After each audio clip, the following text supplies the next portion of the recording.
Chapter 374, Kedatangan bala bantuan yang mendadak. Di dalam hutan lebat, Xiao Yan mengatupkan giginya dan menatap tajam ke arah Yun Yun di langit.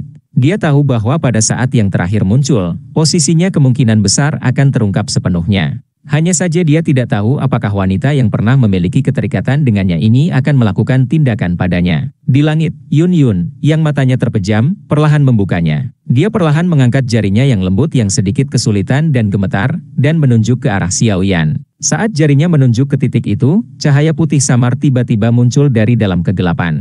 Meskipun cahaya putih tidak terlalu kuat, tidak diragukan lagi lampu terang memimpin jalan dalam kegelapan total ini. Saat dia menundukkan kepalanya untuk menonton cahaya putih samar yang dipancarkan dari dalam tubuhnya, hati Xiao Yan seperti rumah es. Dia tertawa lembut dan mengangkat kepalanya. Tatapannya yang dingin menyaksikan orang itu dengan keanggunan tiada taranya di langit sebelum memutar tubuhnya dan berlari. Di langit, Yun Yun juga meminjam cahaya putih yang lemah untuk melihat dengan jelas pandangan yang begitu dingin sehingga tidak ada emosi. Dia merasakan sakit yang menjepit hatinya saat wajahnya yang cantik semakin pucat. Mengejar. Melihat cahaya putih samar yang muncul dari kegelapan, kegembiraan muncul di wajah ketiga tetua. Mereka menjerit keras dan angin liar melonjak di langit. Puluhan bayangan besar mengejar cahaya putih samar di dalam hutan, siap untuk disembelih. Tubuh Yun Yun ditangguhkan di udara. Dia mengamati unit terbang yang mengejar dengan cepat cahaya putih di dalam hutan. Tangannya perlahan mengencang, jari-jarinya yang panjang menusuk dalam-dalam ke telapak tangannya. Darah merah mengalir di jari-jarinya dan menetes ke bawah. Maafkan saya. Dia tertawa mengejek dirinya sendiri di langit malam. Jelas tahu bahwa dengan menunjuk dengan jarinya sebelumnya, dia benar-benar telah membunuh perasaan Xiao Yan terhadapnya. Namun, bahkan jika dia sangat tidak mau melakukan ini, posisinya sebagai pemimpin sekte mengingatkannya pada tugasnya setiap saat.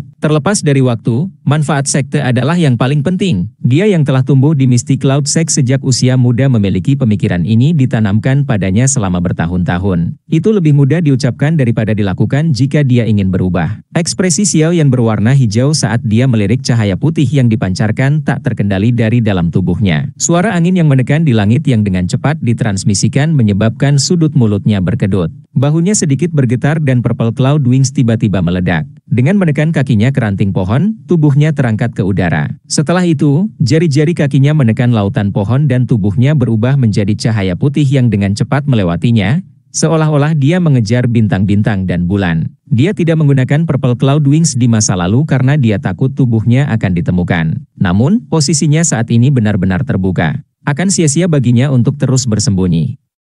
Meskipun dia sudah menaikkan kecepatannya ke batas, tiga kekuatan tekanan kuat di belakangnya tidak melemah sedikit pun. Sebaliknya, itu menunjukkan kecenderungan untuk menjadi lebih kuat. Purple Cloud Wings mungkin dapat memberi hadiah pada Xiao Yan kemampuan untuk terbang, tetapi kecepatannya pada akhirnya lebih rendah dibandingkan dengan sepasang sayap Douki yang sebenarnya.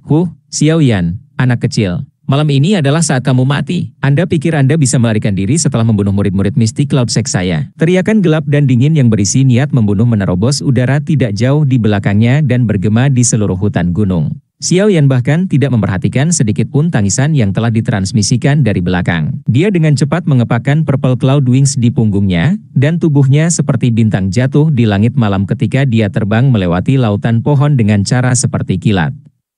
Karena tekanan angin yang diciptakan oleh kecepatan tinggi, ia meninggalkan jejak panjang di atas lautan pohon. Berusahalah yang terbaik untuk bertahan. Jejak energi di tubuh Anda telah dipancing oleh Yun Yun.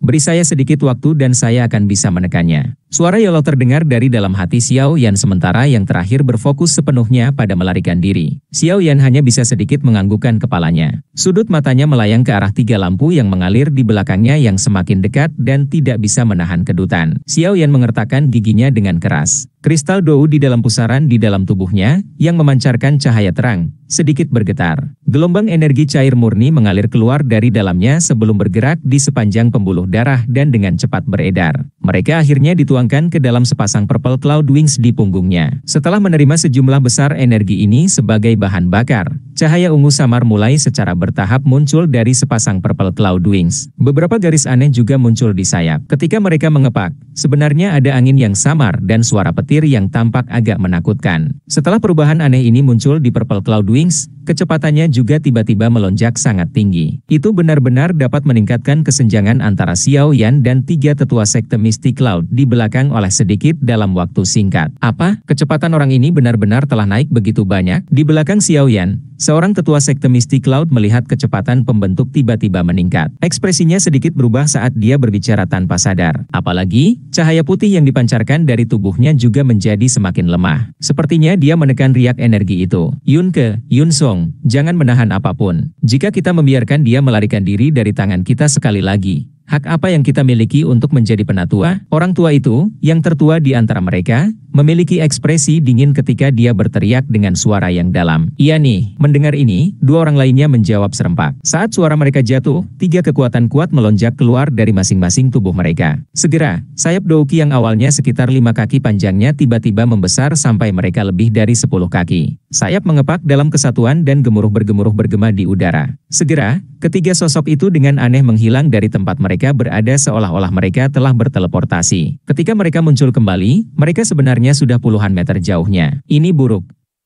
Suara deru angin yang menusuk telinga yang telah ditransmisikan dari belakangnya menyebabkan ekspresi Xiaoyan berubah.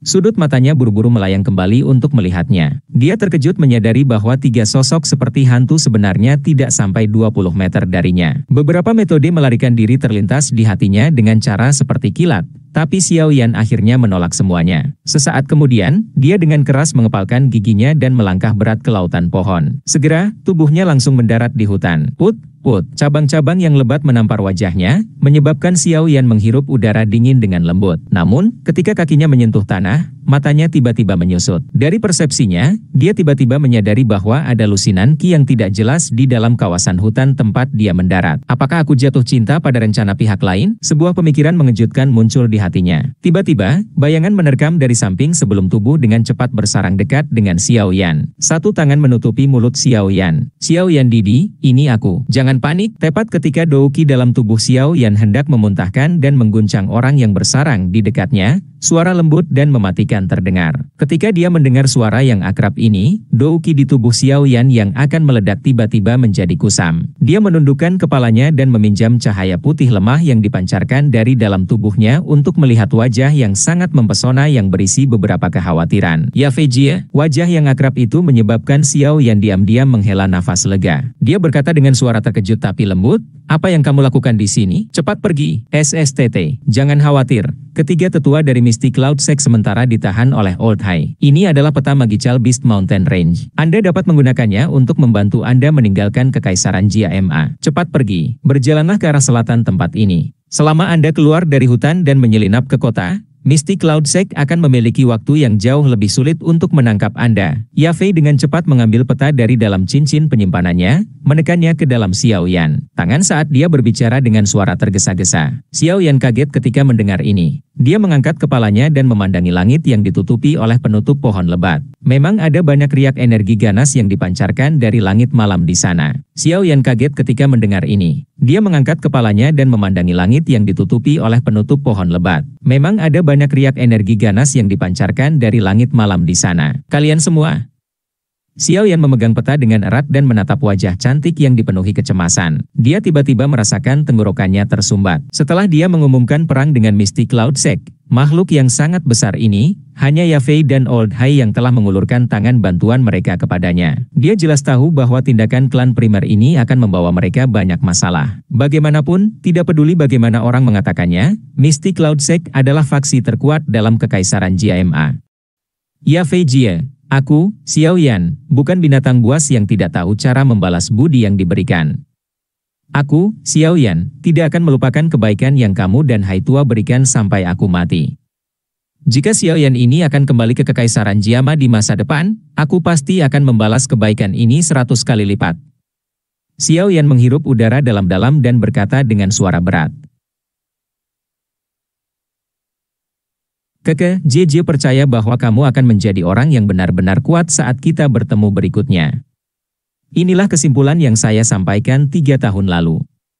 Yafei tersenyum saat berbicara. Tangannya yang lembut menyentuh wajah halus dan tampan pria muda itu, yang tertutup oleh rasa dingin yang menusuk. Baiklah, cepat dan pergi. Unit terbang dari Misty Cloud Sekte akan bergegas. Apalagi Yun akan segera tiba. Iya nih. Xiaoyan mengangguk. Dia menurunkannya dan memandangi wajah menyihir itu. Tiba-tiba, dia mengulurkan tangannya dan memeluknya dengan kasar. Wajahnya menjulur ke rambut panjangnya yang lembut dan sangat menghirup aroma menyegarkan rambutnya. Dia dengan lembut berkata, "Ya Fei Jie, kali berikutnya kita bertemu, aku pasti tidak akan menolak permintaanmu selama aku, Xiao Yan, bisa mencapainya." Ya Fei awalnya terkejut ketika tiba-tiba dia dipeluk oleh Xiao Yan. Kemerahan cerah, memabukkan segera muncul di wajahnya yang mempesona. Setelah dia mendengar kata-kata Xiao Yan, kilatan menggoda muncul di matanya seperti bunga persik. Dia berkata dengan suara lembut, "Anak kecil, ini adalah sesuatu yang kamu katakan. Seorang pria hebat tidak bisa menolak janjinya. Selama aku bisa mencapainya, aku, Xiao Yan, tidak akan menolaknya, bahkan jika kamu ingin menjadi seorang ratu." Xiao Yan melepaskan pinggang sempit yang begitu lembut sehingga tampak tanpa tulang sebelum tertawa dengan berani. Jie tidak tertarik menjadi ratu. Ya Fei menutup mulutnya dan tertawa pelan. Dia segera ingat bahwa mereka terdesak waktu dan buru-buru menegurnya dengan menepuk kepala Xiao Yan dan mendesak, "Cepat pergi. Ya Fei Jie, selamat tinggal. Bantu aku memberitahu Hai Tua bahwa aku, Xiao Yan, tidak akan pernah melupakan kebaikannya hari ini sampai aku mati." Xiao Yan menganggukkan kepalanya dengan berat. Dia berhenti menunda-nunda, menangkupkan tangannya ke arah Ya Fei, dan segera berbalik. Tubuhnya masuk ke dalam kegelapan hutan hitam dengan cara seperti kilat. Ya Fei berdiri di tempat asli dan menyaksikan bagian belakang sosok yang telah menghilang ke dalam kegelapan. Beberapa saat kemudian, dia menghela nafas dengan linglung dan berkata dengan lembut, "Anak kecil. Jie menunggu kamu kembali. 3 tahun yang lalu, aku tahu bahwa kekaisaran Jia Ema kecil ini tidak akan bisa menjagamu. Dengan bakat Anda, benua yang luas adalah satu-satunya tahap di mana Anda dapat menampilkan kekuatan sejati Anda. Jie akan menunggu kamu kembali. Ketika saat itu tiba, saya percaya bahwa bahkan Mystic Cloud Sect hanya bisa bersembunyi dan bergetar di bawah kaki Anda." Ya Fei berdiri di tempat asli dan menyaksikan bagian belakang sosok yang telah menghilang ke dalam kegelapan.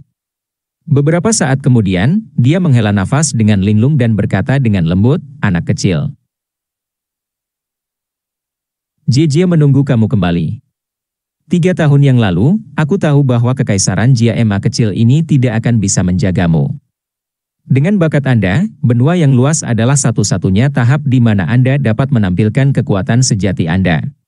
Jie akan menunggu kamu kembali. Ketika saat itu tiba, saya percaya bahwa bahkan Mystic Cloud Sect hanya bisa bersembunyi dan bergetar di bawah kaki Anda. Unit terbang, pergi dan tangkap Xiao Yan." Tangisan marah tiba-tiba terdengar di langit. Ketika teriakan itu terdengar, puluhan magical beasts terbang di langit malam segera membuat jalan memutar di sekitar medan pertempuran di langit, dan menerkam ke arah cahaya putih yang semakin lemah di dalam hutan. Di dalam hutan, Ya Fei mengangkat kepalanya dan dengan dingin menyaksikan binatang terbang besar yang telah terbang. Dia melambaikan tangannya dan dengan dingin berteriak, "Pengawal bayangan, dengarkan. Hancurkan mereka." Suara Ya Fei baru saja jatuh ketika puluhan bayangan dari kegelapan hutan sekitarnya tiba-tiba keluar. Douki mereka segera melonjak dan hampir mengusir semua kegelapan di bagian hutan ini. Ketika dia mendengar gelombang suara kerusuhan yang dikirim dari jauh di belakangnya, Xiao Yan mengepalkan tangannya. Dia menempatkan peta ke dalam cincin penyimpanannya. Cahaya putih yang saat ini dipancarkan dari dalam tubuhnya benar-benar menghilang di bawah penindasan Yaolao. Tatapan Xiao Yan dengan cepat menyapu ke segala arah. Begitu dia mendapatkan kembali kedudukannya, jari-jari kakinya menekan lembut ke tanah dan tubuhnya melesat ke depan dengan eksplosif, seperti anak panah yang telah meninggalkan tali busur.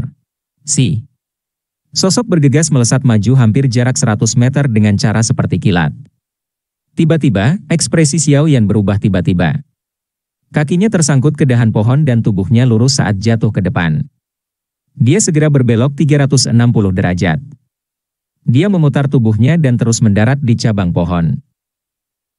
Xiao Yan berdiri di cabang pohon dan menatap tepi hutan tidak jauh dengan mata dingin. Di tempat itu, jubah putih bulan dengan lembut berkibar. Wajah cantik yang bisa disebut elegan tiada banding sedang menunggu. Tatapan Xiao Yan terasa dingin saat menyapu wajah. Dia tiba-tiba mengencangkan tinjunya. Orang terakhir yang muncul untuk menghentikannya sangat mengejutkan ternyata adalah Yun Yun.